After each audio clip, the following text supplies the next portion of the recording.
8L, discussion and possible action on funding John Sterling Park lot rehabilitation. Our staff received 2 bids to rehab the John Sterling parking lot. Monique or Michael? Yeah, I can just give you a little bit of history about why we came to this request, and then he can talk about the details of the project. So during the fiscal year 18-19 budget process, one of the items that we considered was doing the parking lot at John Sterling because it was in bad condition then.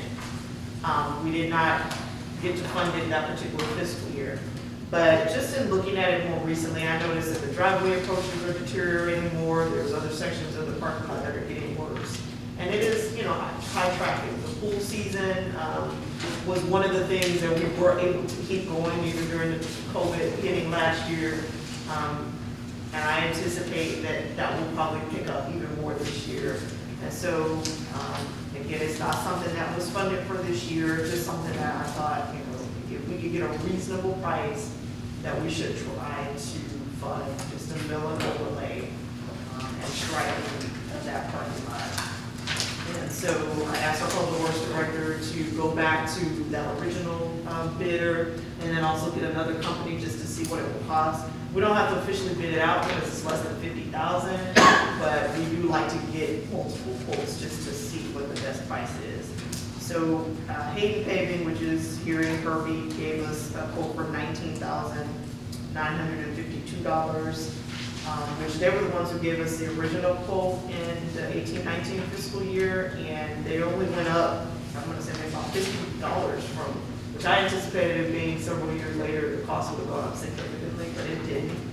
And then Proline Paving, who actually just completed the Ben Zingelman, that last phase over by the park earlier this week, gave us a quote for $18,000, I believe it is. Is that 18 even on that one? Yes. Okay. It's 18 Because I see even, that but it there's has little an additional, add-ins. mobilization charges. Are we gonna need that? Yes, ma'am. 18 Okay. and change. That's just moving their equipment is what we're hitching for. We will need that. So if that's the case, then that makes theirs The dollar's difference. like $2. I'd rather do this. Well, in my opinion, for whatever it's worth, it's probably not much worth anything, but I'd rather do good at Kirby. Me too. I think it's important if they're that close. I think it is Oh, important yeah. to, again, support our businesses that are here. But they tried at one time to give us 1,800 gallons of seal. They did. Cool. And then both of the companies, I was researching, the Hayden is on Dun and Bradstreet, and Proline has A+ BEP rating. I looked and I tried to find any bad reviews. I couldn't find anything specifically that said anything bad about either one of them. But I would hope that if a person that is doing business in our city, that lives in our city, would want to do the proper job. All right, so somebody will need to, There is most expectation. we have a motion by Mayor Pro Tem Grant, seconded by Councilmember Martin, to award the bid for rehab to the John Sterling parking lot to Hayden Paving in the amount of $19,952. What is it? We didn't get any biddings this time? What do we have since? Is there any discussion? Will our city secretary please call the roll? Councilmember Grant, Yes, ma'am. Councilmember Apodaca, Yes. Councilmember Salazar, Yes. Councilmember Grider, Yes. Councilmember Hernandez, Yes. Councilmember Martin, Yes. Mayor Pierce. Yes. All right, Hayden Paving has been awarded that bid for rehab to John Sterling Park.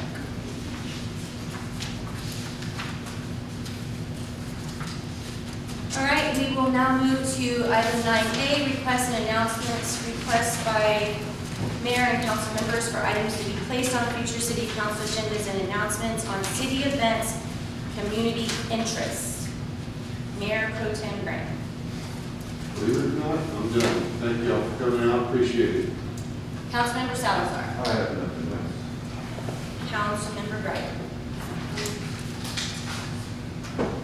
Tonight, I was, before coming here today, I was watching the news, and San Antonio Metropolitan Health District, there had available 30,000 first dose of the Pfizer vaccine appointments available, and then the time slots opened up at 7 p.m. this evening. So you can register online at covid19.sanantonio.gov, or you can call 311. They're giving those slots to 50 and older with health conditions or 16 and older with health conditions. Starting Monday, the state will open vaccine appointments to all adults. So start searching, Googling, watching the news, so you can get vaccinated if you choose to. Again, health and safety, just please be mindful of others and use common sense.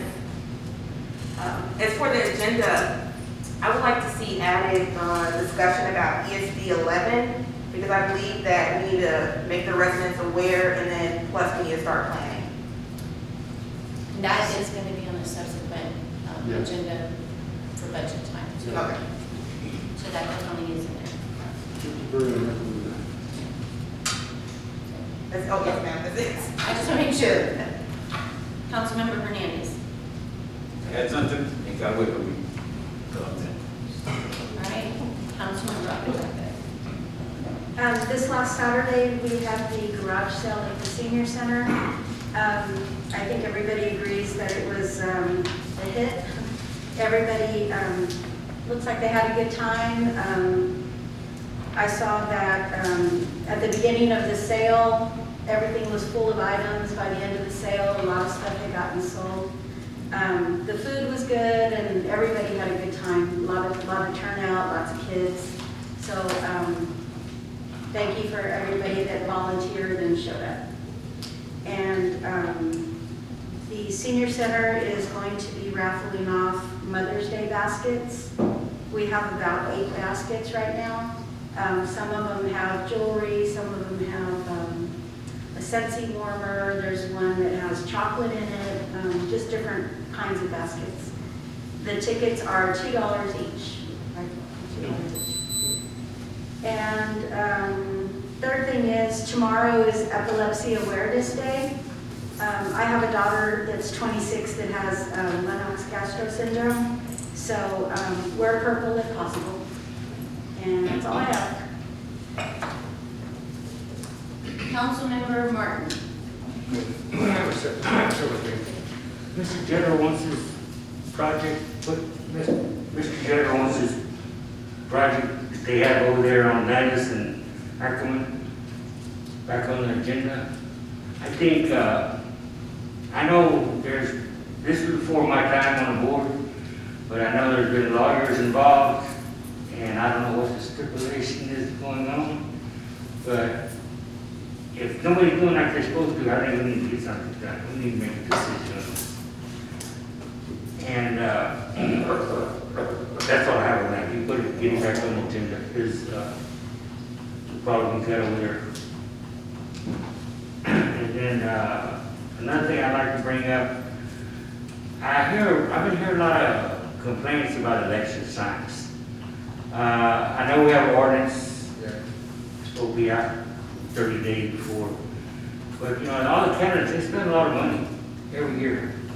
And I don't see why when they sign up for office, they're not allowed to put them signs out. You know, I see Bear County's putting them out. I know we're not Bear County, but they have their signs in our community. And I just think that needs to be addressed. Do you want to bring that ordinance up? Yeah, That's an ordinance. yeah, that's what I said. We need to bring it up. We need to bring That's what I'm it up. saying, you want to do it on the Yeah. next agenda, or? Yeah, that's fine. I mean, Okay. doesn't matter when it comes up, before Well, the it next does- election. I was going to say, it does. Before the next It election. does what I if you mean. want But I somebody to think look at We need to it. bring it up now. Let's bring it up. And it's a sign ordinance, so there's other Right. Other things, signs and other so when things. it gets sent out, just everybody look at it, that the whole ordinance, not just one Right, piece of okay. it. Yeah. There's one more thing I want to say. I don't know who did it, but I appreciate y'all using this reclaim that you took off the road and put it at the park. It made a big difference. I'm just happy to see we're not giving money away, that we're using some of it.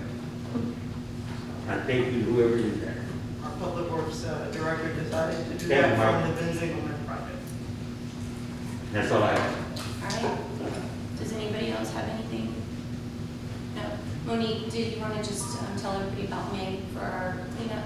Well, And, yes, we are doing well, first let me talk about the garage sale. So we Yes. normally just have a fall annual community-wide garage sale before the fall curbside pickup. So our mayor had actually requested last year that we consider doing a spring garage sale leading into the spring or summer drop-off. So April 23rd to the 25th is the community-wide garage sale, so any resident can participate, you can put out a sign, you don't have to get a permit from the city.